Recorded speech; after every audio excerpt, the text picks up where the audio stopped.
Well, hello everybody and welcome to the Creative Exchange. We are so excited today, well I am very excited to have the wonderful Kevin Adams, or as I would call him, Kev the Rev.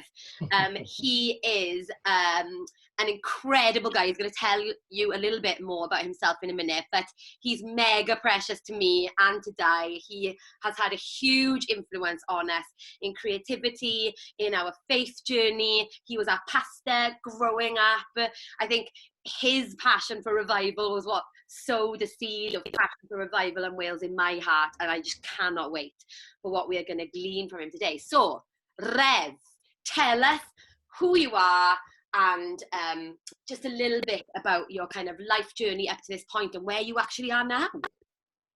Well, right now I'm in COVID America, which is fascinating. I've been here for the last 16 and a half years. I came over here to lecture a little on the revival, to push the books and the movie, and I ended up falling in love with a church historian. I love church history so much I married a professor of church history. So I live here on the North Shore of Boston, and I'm senior pastor of the East Baptist Church in Lynn. And what else do you want to know? I became a Christian in the 1970s in what I call the silent revival of the 1970s. I became a Christian in 1974. Lots of people became Christians. We didn't call it revival. It's only as we look back that we see that revival really happened there and gave birth to a whole generation of people, now my age obviously, who have been involved in leadership positions all over Wales and sometimes outside Wales. So that's me at the moment. My passions are reading, books, reading, paperbacks, classics, reading, and some books. Yeah, something like that. Thank you very much. Yeah. Mm-hmm. And Kev also is the author of this amazing book that I know has gone all the way around the world. And we're going to hear him unpack a little about this in a minute. But Kev, I just want to start, before we get hand to ask some questions, ask you three things. Mm-hmm. What is your favourite book, your favourite film, and music that has influenced you? Oh, that's very interesting. I have, when it comes to books, I have a canon of my 200 favorite novels, and those are all put together in my office, not this office here, but in my office in Lynn, my church office. So I took 200 in order of my favorites, and at the moment, my favorite novel at the moment, they change, okay, is Middlemarch by George Eliot. I think that is one of the greatest novels ever written, and that every now and again changes. Sometimes Bleak House gets there and knocks the other one back, and sometimes The Power and the Glory with Steinbeck, which is Steinbeck's incredibly powerful author. So they go back and forth, and every now and again, even Dylan Thomas has been there as well. So they change depending on it, but that at the moment, that's my number one. So if you go into my office, that would be number one, right on the top. And the second thing you asked was what? What is your favourite film? Oh, that's easy. It's a very easy one. It's not the best film in the world, but it's my favourite film. I must have seen it 60 to 70 times. And that is Zulu. It came out in 1966. I saw it with my father. I remember going to Llanelli Cinema, seeing it, and outside there was a big Zulu standing there, you know, or someone who looked like a Zulu, whatever. And I've never, ever forgotten that film. I have a copy of it. I watch it regularly. It's about the 24th Regiment of Foot, which were the Welsh regiment who fight off 100 men who fight off 4,000 Zulus, and they sing the great song Men of Harlech as they fight the battle. So that is one of the great movies of all time for me. Incredibly, that's me subjective answer. Amazing. And what about music, Rev? What music would you say has had a massive influence on you? Well, the music, I'm not a music guy, believe it or not. I sing. I've got an averagely good voice, but I can't be bothered with it that much. Um, Early on, my music was Welsh traditional music, folk music in 1960s with David Iwan, and I was brought up in Welsh folk. I loved it. You know, I learned the guitar to carlo, you know, protest songs against against Prince Charles becoming Prince of Wales, that sort of thing. Then when in my early teens, I was into the rock scene at that time. So it was everything from Led Zeppelin to 10 Years After, Pink Floyd. They were really my bands. I loved them very much. And some of the folk scene as well, with Lindisfarne. And these days, do you know, I don't listen to that much music. I've got to be honest with you. It seems um, I I like good music. I like music that moves me. It's got to move me deeply. It's got to touch me from the inside out. So I do like what I do listen to, believe it or not. I listen to Celtic music, which includes Welsh, Irish, and Scottish, because there's plenty of it here on the radio. You get on Saturday, if I'm traveling from A to B, I put on Celtic Surgeon, and I do really love Celtic music. It reminds me of home and touches me incredibly deeply. So I love music which is passionate or mystical. I like the word mystical, that touches the very inwardness of your soul. But I'm not big on music, I must admit. Well, that's absolutely fine, Rev. I mean, with your library, you haven't got time to listen to music. I haven't got time. No, I haven't got time. No. And just one more question before I give a question to Han. So you were instrumental in my life growing up from, well, I mean, you were my pastor since I was born, really. Yes.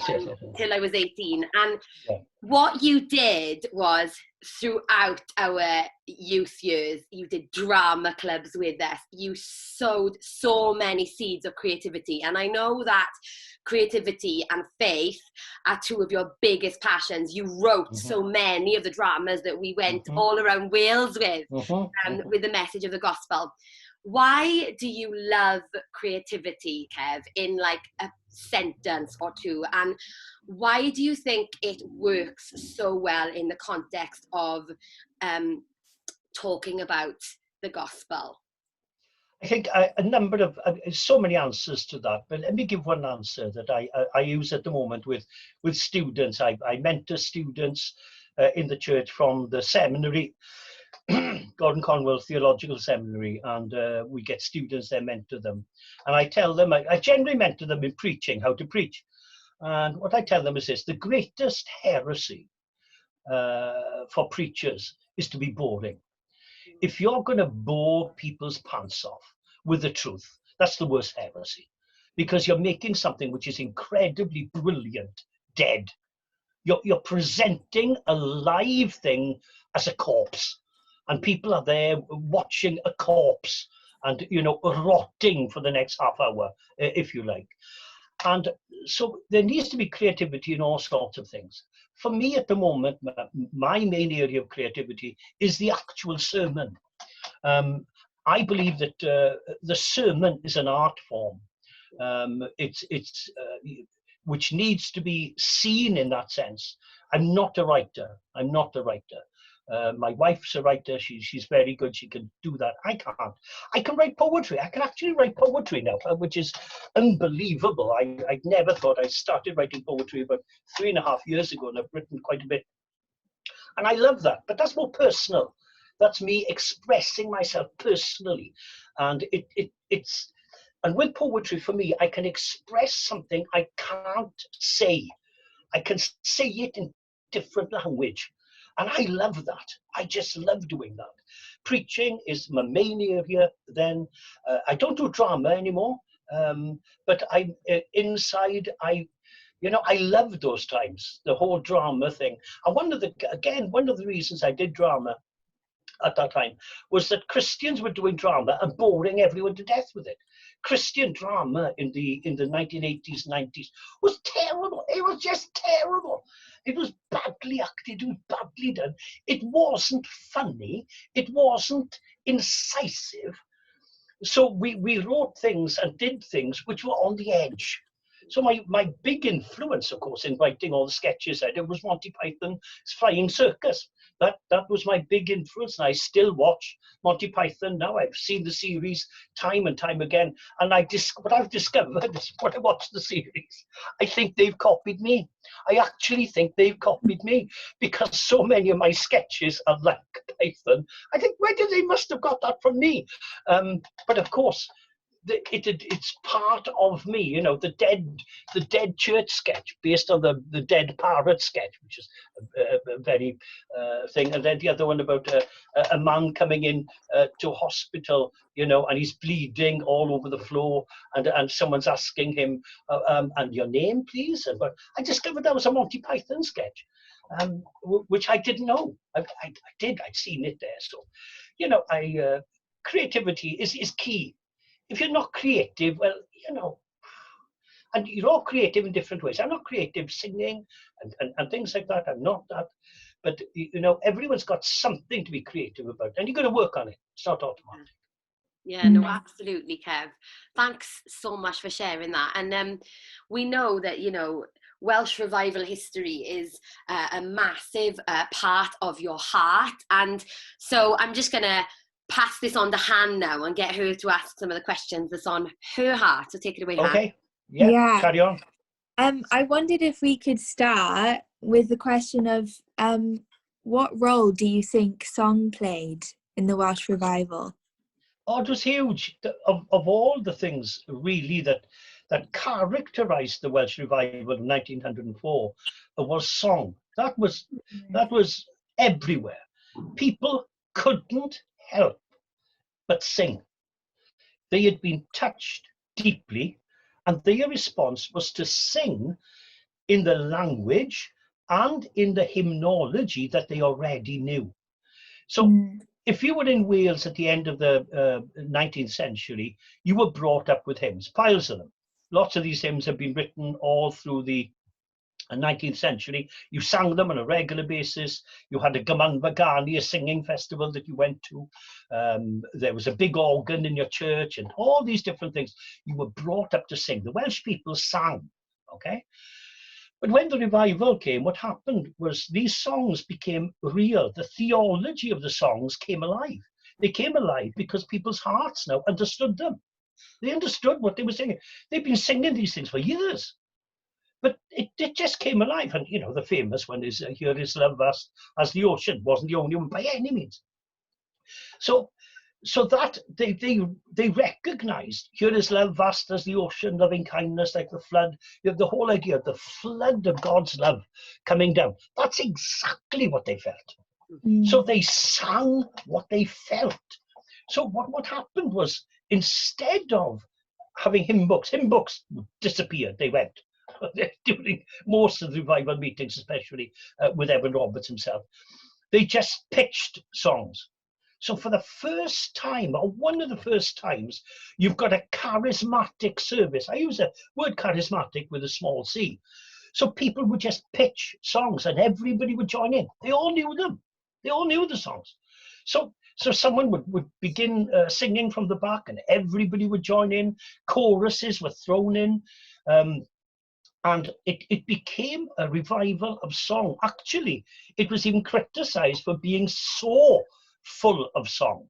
On top of that, you had Evan Roberts' team, who were women, and they had wonderful voices. And that team got together very, very early, and they sang. In the churches and led the singing. Annie Davis, the most well-known, she would get up and she would lead in singing, and she would feel the Holy Spirit coming upon her, and she'd begin to sing a song and everyone would join in. It was huge. It was a major characteristic of the Welsh revival of 1904. I remember reading as well an article, and it was from a newspaper cutting that Evan Roberts had done with a journalist from London. And I think the journalist asked him a question like, you know, do you think revival will reach the shores of England and Scotland and Ireland? Mhm. And he comes back with the answer, well, the question to ask is, can they sing? And This is right. Oh, that's a great, I didn't know that. I Never just come across found that profound, and I think Yeah, that's something yeah, that's been in my heart is the beginning of Sound of yeah, Wales, you know. yeah, yeah, Um, yeah. there's a song in Wales that holds such a deep seed of Yes. the richness of truth. It's not theology, it's experiential encounter with the living God. And that is the thing with the Welsh hymns. And every morning, nearly every morning, I've got the book right there. I have an 1847 hymnal. Samuel Roberts' hymnal, first published in 1842, but I got an 1847 edition of it. So I generally use those hymns, those old Welsh hymns, as devotions. I love reading my prayers because some of these people, and you're dead right in saying they're not just theological and they're not just experiential. They're experience and theology linked together. That's good. And Yeah. the great thing about non-conformity in Wales is that there's a link between serious theology, especially 18th, 19th century, and serious experience. One, you can't take them apart. Once you've made a cake, everything is a cake, all right? And here, the theology and experience all become one. Whereas often you can sing a theological hymn and it's all theology and there's no feel in it. But in Wales, because of the Calvinistic Methodists, many of them, which means Calvinism was strong on the doctrine and all these different things, but they were Methodists, a Methodist sang.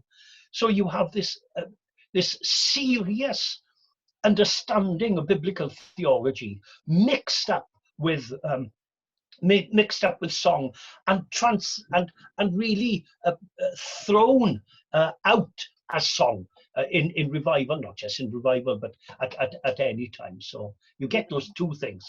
Oh, that's really good. Thanks, Kev. In what ways can you see the creative nature of God at work as you reflect on the events of the Welsh revival? It's a really, again, an interesting question, because when we think of creativity, especially in the 21st century, we immediately go to, you might think of drama, you might think of books, you might think of poetry and doing things in a different way, all those different ways, which I'm very much into, and I think that's wonderful. But in the Welsh revival, if you look at it in that way, there's not much happening. I can imagine some people answering that question saying, well, there wasn't much creativity at all in the Welsh revival of 1904. Because you didn't get many new hymns coming out of 1904. They didn't need any new hymns. There were plenty of them. They were just enjoying the hymns that had been created before. Was there much poetry? Not much. Evan Roberts wrote a little bit of poetry. Wasn't that good anyway. Did you get drama? No, you didn't get any drama. Did you get painting? No, there weren't many Welsh artists, and really it was too worldly. If you're a fundamentalist type, you weren't going to get involved in that. Writing, did much writing, a bit of history, whatever. So, you think, wait a minute, there's not much creativity here. But then you miss the main creativity.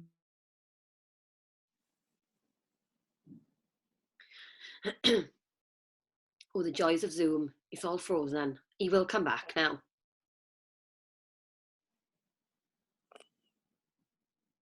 I'll start where, there we are, okay? Oh, there he is. Yeah, go All again. right, there we are. Okay, I'll go back to that. Creativity in the Welsh revival in 1904 is seen in the actual service. The most creative thing was how the service itself was run. Before 1904, every service in Wales, when it came to a non-conformist service, was exactly the same. Generally, it had 4 hymns with a reading and a pastoral prayer. It was the pastor in the pulpit, the big guy in the pulpit, who was doing all these things, and everyone would join in. It was totally changed. So creativity came upon the actual person in the pew. They were the people who were praying. They were the people who were singing. They were the people who were creating.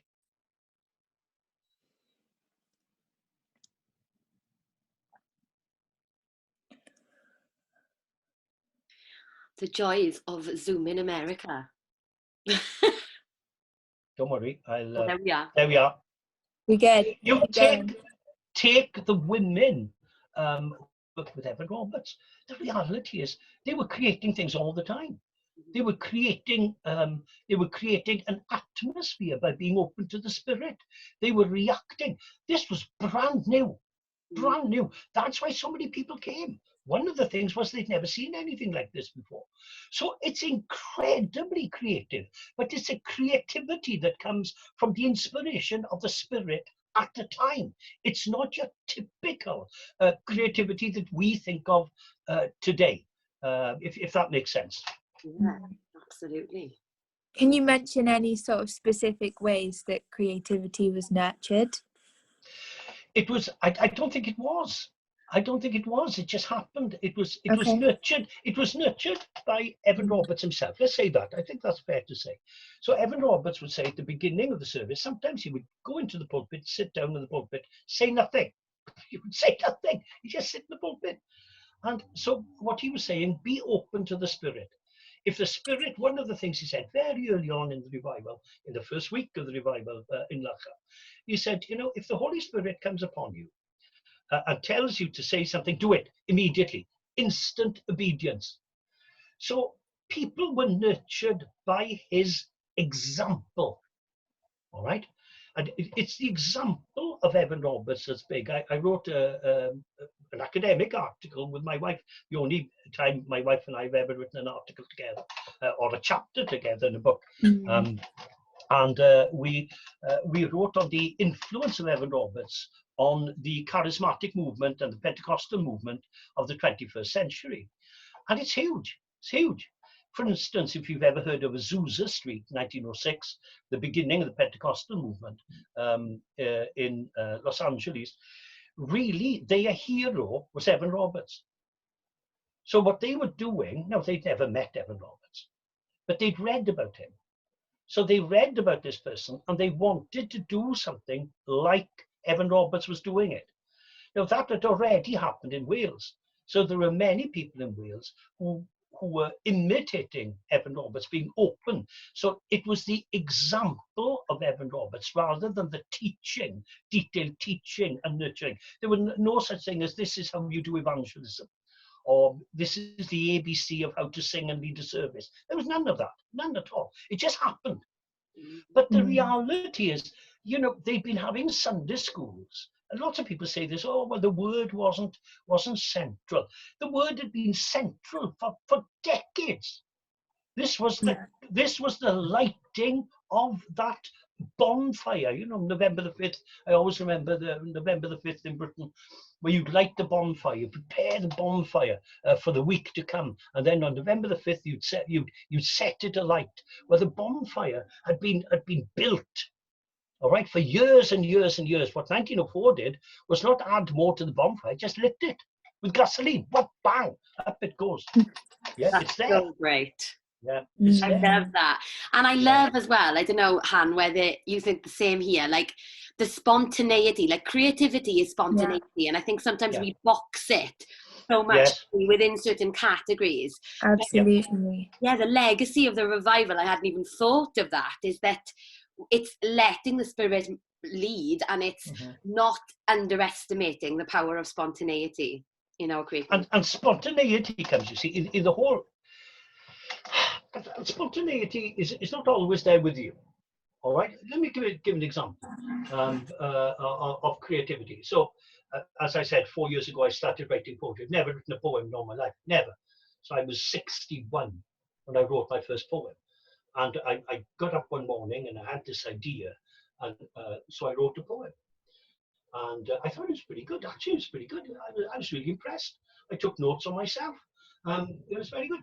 But you know, for the next 3 years, I began to write poetry. I'd wake up in the middle of the night, go down, write poetry, write. Couldn't stop writing. Now I can't write a thing. Nothing. Gone. If I sat down all day today and tried to write a poem, I couldn't write it. And I look at some of the poems, the best poems I wrote, and I think, who wrote that? Who wrote that? Wow, that's pretty good. Couldn't do it now. And sometimes, you know, in this spontaneity, you've got to work with the moment. Work with the moment, and you can't just turn it on and turn it off.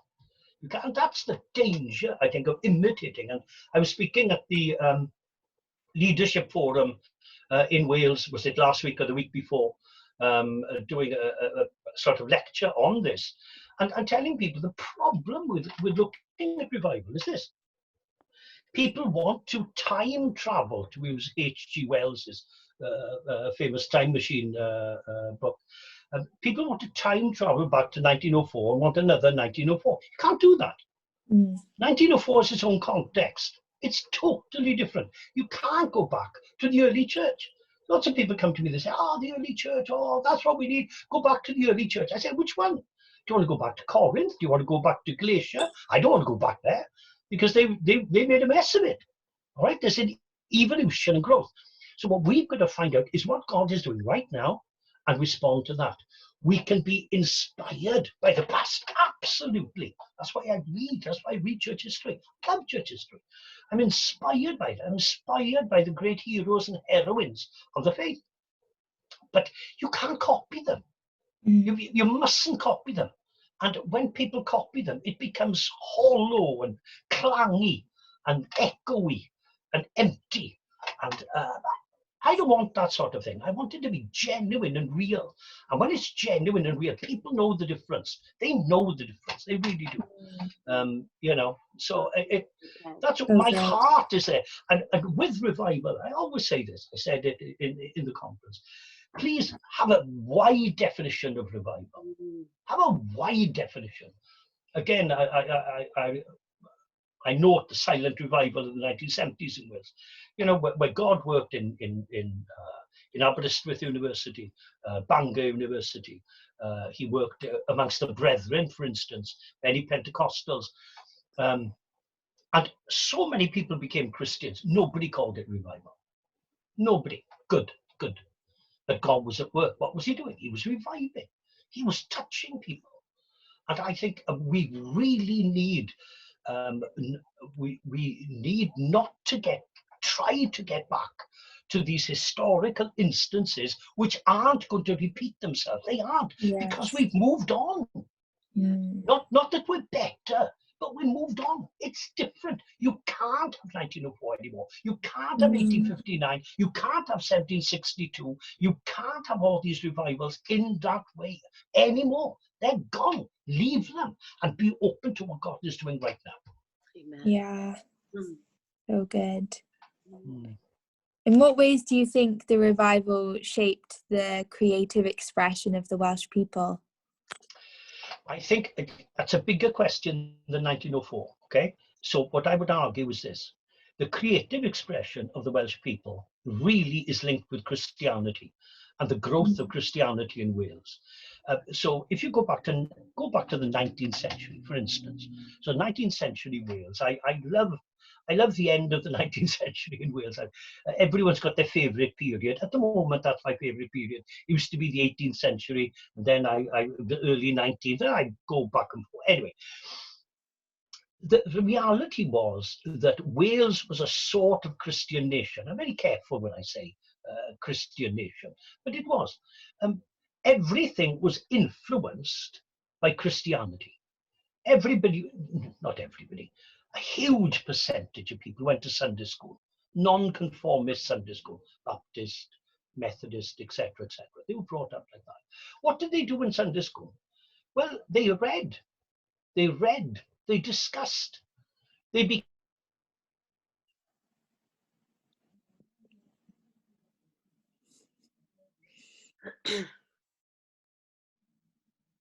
Frozen again, Kev.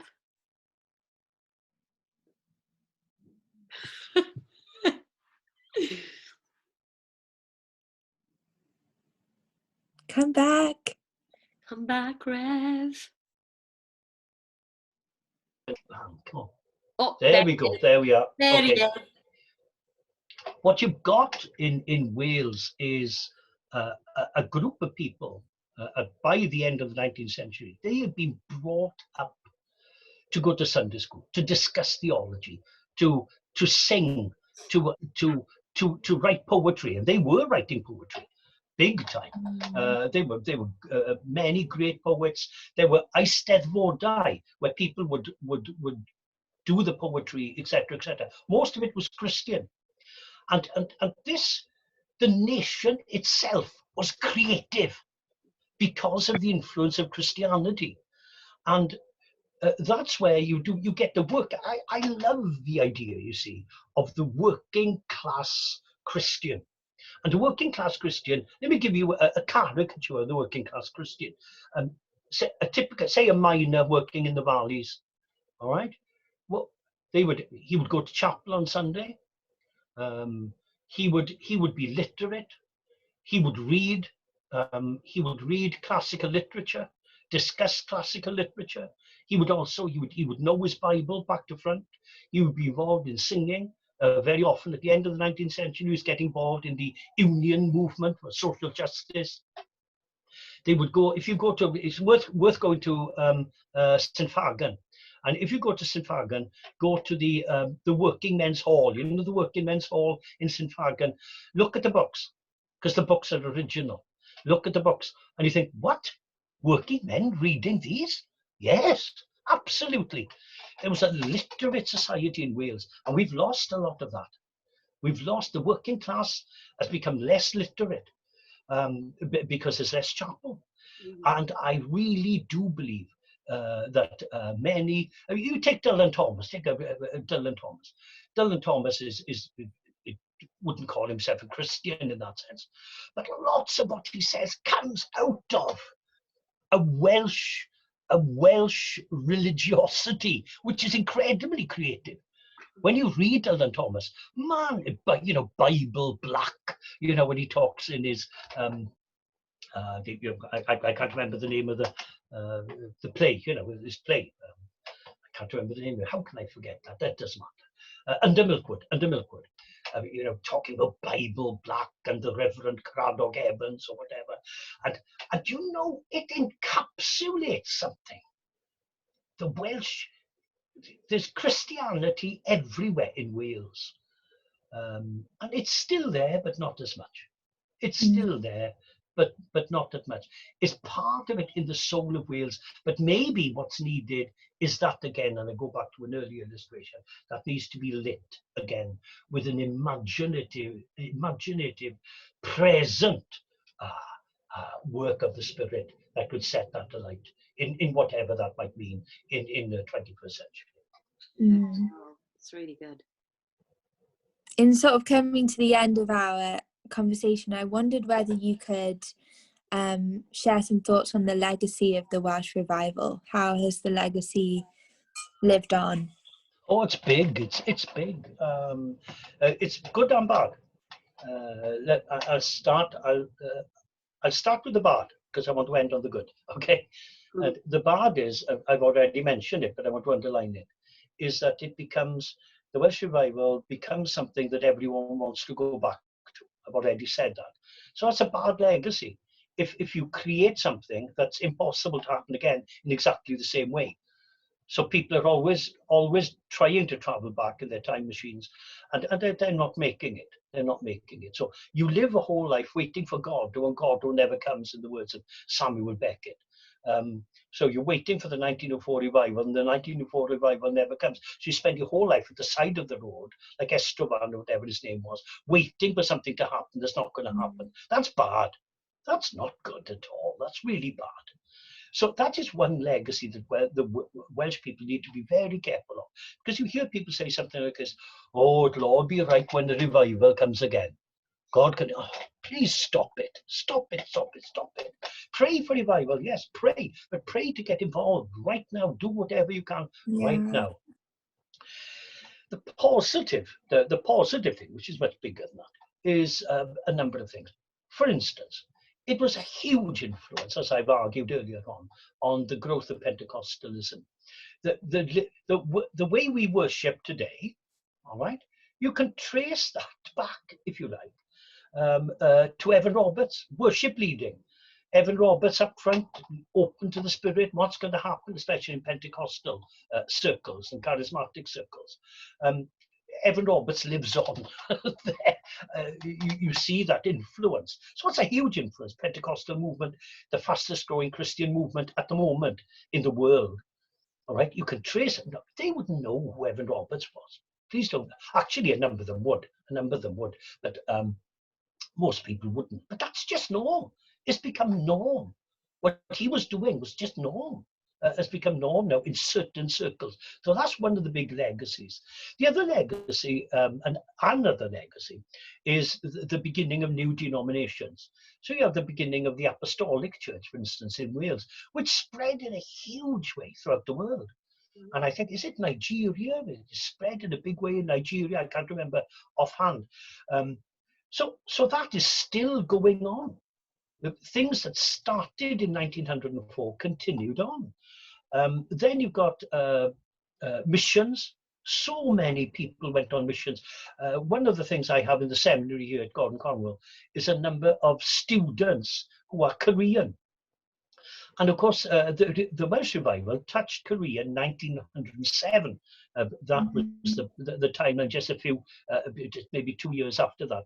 So they all look back, and they all look back to the Welsh Revival. Lots of these Koreans know all about the Welsh Revival, etc., because it touched them and spread throughout the world in that sense. But one of the great legacies is the legacy of changed lives. And lots of people say, well, you know, what happened to the revival? Just fizzle out. Well, it stopped being, revivals are not meant to be something that go on endlessly. It's like having an endless honeymoon. I don't want an endless honeymoon, okay? I'm happy to get down to life, all right? And that's wonderful. But the honeymoon's a real hell. And I remember in the 1970s, I was doing research for my research, and I interviewed a number of people who remember Evan Roberts, who knew him. And I always remember one old lady, and she gave me a postcard of Evan Roberts, bless her heart. I've got it up in my office in work. And I asked her the question. I said, you know, lots of people say the revival ended, and you know, in 1906, Evan Roberts went into to live up in Leicester. So what do you say about that? She said, she was wonderful. And she had that sort of Anglo-Welsh accent like that, you know. And she said, she said, I tell you this, the revival that started in my heart all those years ago is still burning today. The revival has never gone out. It's burning in my heart today, never gone out. That's a legacy. That was the 1970s. That is the 1970s. Wow. Yeah. Never forget it. Never forget. And she would hold prayer meetings in her house, praying for missions, right up to the end. Never stopped. And many of the people that I know or knew were influenced big time by people who were in the revival. And what I love about that sort of spirituality, I think one of the great legacies of the Welsh Revival was a new Welsh spirituality. Yeah. Many of the people who were saved went into the Brethren movement, for instance, Plymouth Brethren. A number went into the Apostolic, a number went into all different things. But I think of the ones who went to the Brethren movement, which wasn't Pentecostal at all, but they went to the Brethren because the Brethren movement was something similar to what happened in the revival. Everyone got up when they got up, etc., etc. And in Armandford, a number of the people that I knew and you knew, Kath, was second generation coming from the revival. So Meyer Higgs, her father, saved the first week of the revival. Wow. Okay? First week of the revival in Armandford. And he came out from the chapel and went and joined the Brethren. Now, these people had a deep, warm, felt Christianity, which was a sanctified Christianity. Wow. They understood holiness. And I'm going to use the word godly. These were godly people. And let me tell you, here is a word that isn't used today in describing someone. They might say he's a great preacher, or she's a great singer, she's this, he's that, whatever. Godliness. Godliness. The word I would use coming out of the Welsh revival, and many of the converts, they were godly. Wow. You smelt God on them. It was like Moses coming down from the mountain. You know, his face was shining. And many of these people, second generation, even third generation, still shining because of what God had done in their lives. They were holy people. There are plenty of faults. They could be very narrow on things they didn't need to be narrow about. Okay, and they caused some problems maybe for many people with that. But I tell you this: the many of them that I met, second generation mainly, I met, they were godly people, and I look back to them, and I moved to the depths of my soul as I think of their example. They're my example of true Christianity. They are. So maybe I'm in danger of looking back a bit too much as well, but they inspire me today and remind me of Christianity in the flesh, an incarnation in human fallible flesh. And I met those people, and I'm thankful. That's so amazing. And you know what I love, I've been looking a little bit more into the Welsh Revival, and repentance was such a huge part of it. Huge. Yeah. Massive. You know, Massive. I think that's something we've lost Totally. in today's kind of millennial, you know, Gen Zers and people my age. We've just lost the beauty of what it means to be repentant. And like you said, Kev, that whole theme of holiness is very rarely touched on. And we need to get back to that. We need to get back to understanding what it is to fear God, you know, in a way that is really healthy. And sanctification it's so key. Well, thank you so much, Kev. Thank you. You have Pleasure. so Fun. much light, and well, I love you to bits, and yeah, thank you very much. One last thing, if you had to give a one sentence piece of advice to faith-filled, Bible-believing creatives, what would it be? So that's a very good question. What would I say? Put you on the spot now. Yeah, no, it's good. No, it's good.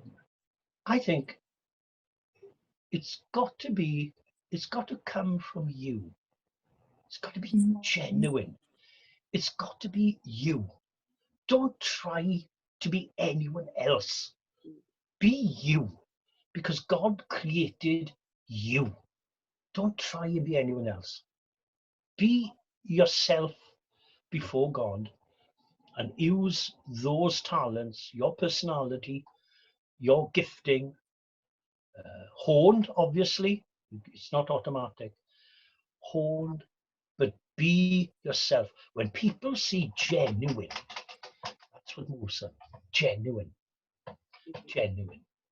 Amen. Yeah. Well, thank you so much. We're going to Thank have a you. little catch up offline with the amazing Kev now, but hope that you guys have gleaned so much as we have from that. Thanks so much, Kev.